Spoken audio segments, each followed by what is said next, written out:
آپ صلی اللہ علیہ وآلہ وسلم نے دیکھا کہ ایک اونٹ پریشانی کی حالت میں کھڑا ہے اور اپنی آنکھوں سے آنسو بہا رہا ہے۔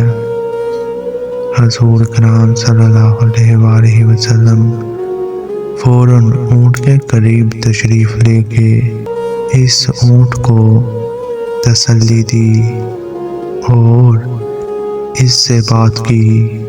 اس کے بعد آپ صلی اللہ علیہ وآلہ وسلم نے صحابہ کرام کو مخاطب کر کے فرمایا،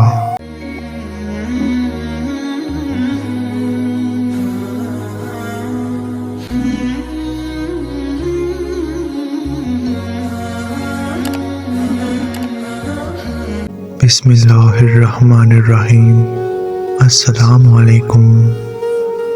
یہ واقعہ احادیث مبارکہ میں بیان ہوا ہے اور صحیح مسلم، مسند احمد اور دیگر کتب حدیث میں موجود ہے۔ مکمل تفصیلات درج ذیل ہیں۔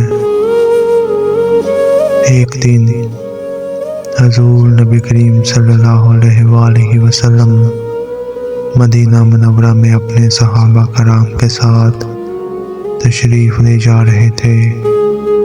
آپ صلی اللہ علیہ وآلہ وسلم نے دیکھا کہ ایک اونٹ پریشانی کی حالت میں کھڑا ہے اور اپنی آنکھوں سے آنسو بہا رہا ہے۔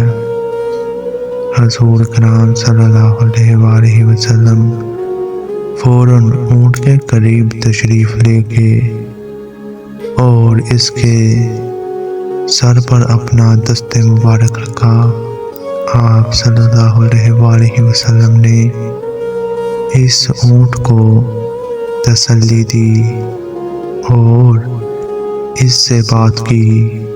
اس کے بعد آپ صلی اللہ علیہ وآلہ وسلم نے صحابہ کرام کو مخاطب کر کے فرمایا، یہ اونٹ اپنے مالک کی شکایت کر رہا ہے۔ اس نے مجھ سے کہا کہ اس کا مالک اسے بھوکا لگتا ہے اور اس پر حد سے زیادہ بوجھ ڈالتا ہے۔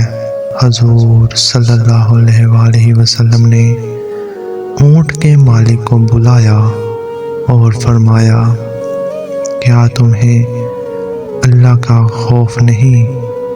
یہ جانور تمہارے حوالے کیا گیا ہے لیکن تم اس پر ظلم کرتے ہو۔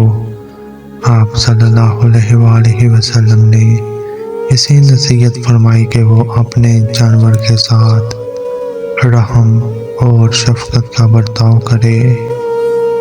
یہ واقعہ نبی کریم صلی اللہ علیہ وآلہ وسلم کے معجزات میں سے ایک ہے کہ آپ جانوروں کی تکلیف اور ان کے جذبات کو بھی سمجھتے تھے۔ جانوروں سے محبت اور رحم دلی آپ کی تعلیمات کا اہم حصہ ہے۔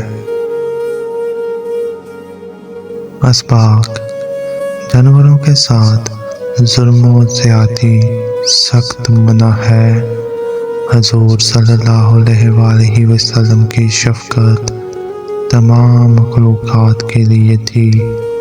ہمیں اپنی ذمہ داریوں میں انصاف اور رحم کا مظاہرہ کرنا چاہیے، چاہے وہ جانوروں کے ساتھ ہو یا انسانوں کے ساتھ۔